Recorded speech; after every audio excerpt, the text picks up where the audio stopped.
you guys become a utility locator.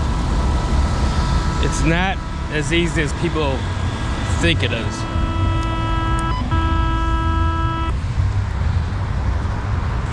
It's like I do videos to show other locators how to locate the utilities properly, how to get onto the cables, how to locate it, how to make sure you're accurately marked so you guys get no damages.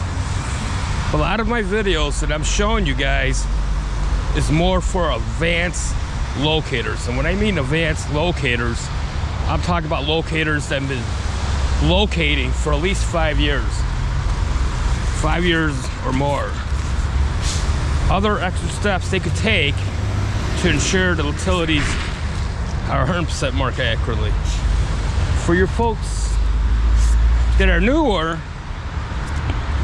it's going to take time to understand your equipment, to understand how the utilities locate, because each utility, when you're locating it, it could be fiber, gas, electric, communication, is going to locate differently.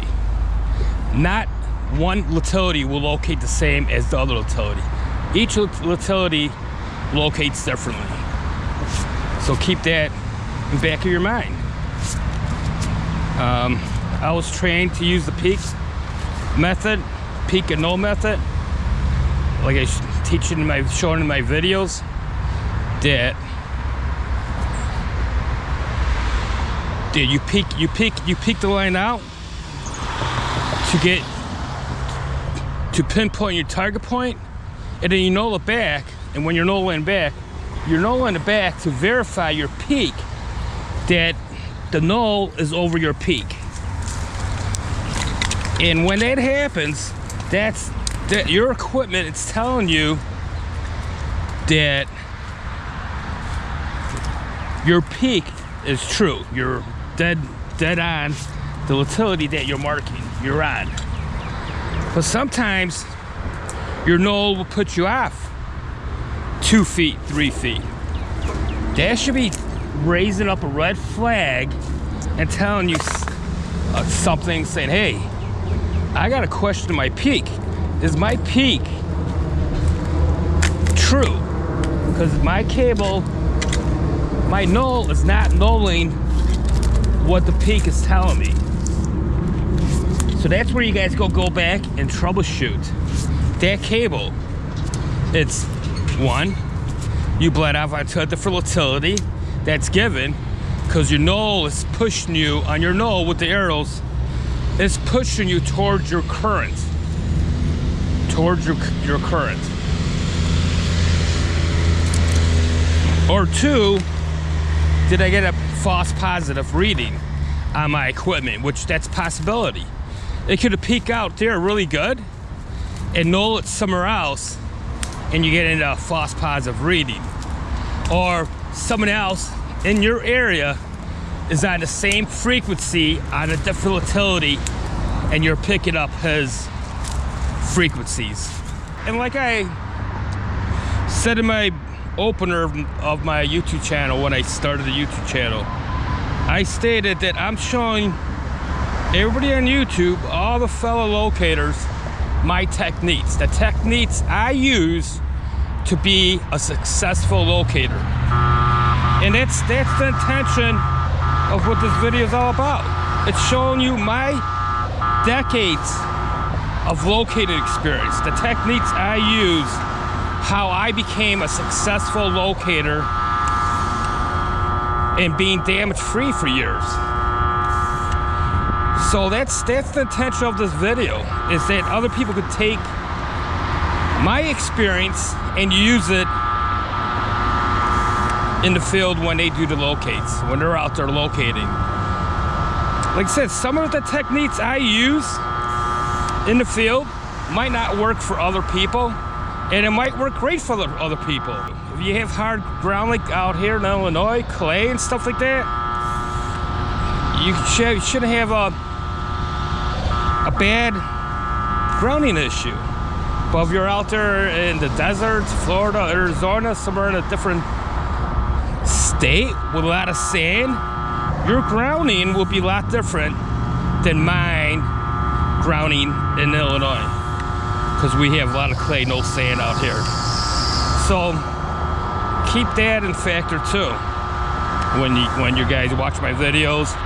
And the tones I'm getting, if you're out there in the West Coast, East Coast with a lot of sand, your tone will be a lot different than my tone out here. But for the newbies, when they become they can become a utility locator, it's not as easy as my videos make it. It's definitely not easy. You can ask a lot of experienced locators that have been doing this for a while. They'll tell you right off the bat, this job is not an easy job. This job is not meant for everybody. This ain't, everybody.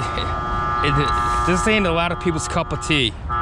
There's a lot of bullshit as being a utility locator that we have to go through and deal with. A lot of headaches. When you become an experienced locator, you gotta deal with. You gotta deal with a supervisor. If you have a supervisor, you gotta deal with people in management. You have to deal. If you're on the ticket system, you got to deal with the ticket load that you're getting. If you have a designer, if you have a set area, you got to deal with it. Then you got to keep up with the flow of the tickets that come through. And over here in Illinois, we got tons of tickets that come through Illinois. Because this is where, in the Chicagoland, there's never sleeps. People are always doing something out here.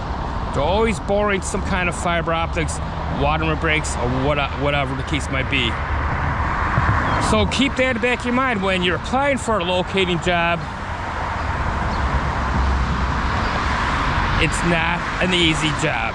When dig season hits, you could be overwhelmed because, like I said, the ticket load comes in, and when the ticket load comes in, it comes in fast. And when it comes in fast, I mean fast, folks. It'll be almost impossible to keep up with it, unless you're located in one different utility. That if you're located in one utility, you might keep up with that load. Like I said in my other videos, the motorcycle almost ran me over. When I said in other videos that when the tickets come in, they come in. When they come in fast. And we're approaching dig season. Right now we're in April. No, we're in May. So within a few weeks, if the economy holds up, which I think the economy will crash, but if the economy holds up, then we should be full-fledged in the second week of May in dig season. Tickets will come in, and then you notice, because your ticket count that's coming in right now will triple. You'll be like, holy shit. When your ticket count triples, you know you're in dig season. But it's all going to depend on what happens with the economy. The Feds raised the rates 0.25%, so we know we got another good possibility of failing. So that's not good signs of being a strong economy. So we'll see what happens, folks. The prime reason I'm doing these videos is not because I like doing videos, because I don't. It's taking up a lot of my time, but I've been seeing for years the struggles that other locators had, the younger generations coming into the field, how they're struggling, and in my opinion, not being trained right, onto how to locate each different utilities. Like I had the best trainer back in the day, best trainer training me. And then I asked a lot of questions when I was newbie back in the day. I mean, there's times that there's going to be a damage. It could be a toning issue. It could be bleed off onto a different utility. We're not perfect. We're just human beings. And that's to be expected. But if you guys follow the procedures and locate the utilities right, those damages should not really happen. If you, like I said in my other videos, you have trouble on the utility, you don't have a good tone on one end, go to the other end and bring it back to ensure that you're on that utility. I know it's time consuming, but I'd rather have no damages and take that time out versus getting that ticket done and taking that chance of that contractor hitting that utility and then that damage is on my record.